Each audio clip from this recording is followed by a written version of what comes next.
Alors, j'ai appris aujourd'hui que mon nom, Heilbronn, euh,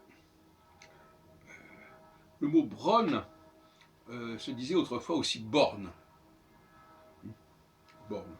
C'est une déforme. Borne aurait été déformé en Braun. Voilà. Toujours dans le sens de fontaine. Et d'ailleurs, les nazis avaient créé une structure qui s'appelait le Lebensborn pour encourager, ça s'appelait la fontaine de vie, pour encourager un processus démographique. On retrouve d'ailleurs cette forme, au lieu d'avoir le BR, on a le BR, au lieu d'avoir BRON, on a BORN.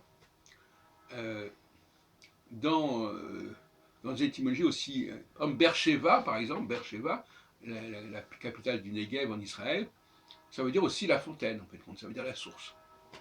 Donc c'est la même racine, c'est une racine extrêmement ancienne qui est en ber, pas forcément en brone, mais en borne, en borne. Voilà. Et je suis content d'avoir appris cela. C'est quand même important de savoir un peu l'origine de son propre nom. Ce qui explique d'ailleurs que il y a des gens qui s'appellent Alperne. Alperne, Alperin, euh, c'est bien la forme Alborn et pas Heilbronn. Et probablement la ville même de Heilbronn a dû s'appeler initialement Heilborn. Heilborn.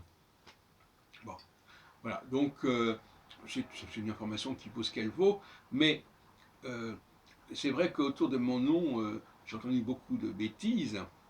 Ma mère, par exemple, à un moment donné, croyait que Heilbronn, ça venait de l'allemand Halb, qui veut dire la moitié. Elle coupait pas, elle savait pas couper entre Hal et Bronn. Elle savait qu'en allemand on disait Hal pour la moitié, et elle croyait que ça voulait dire la moitié de je ne sais pas quoi. Alors que c'est la fontaine qui sauve, la fontaine de salut. Heilbronn.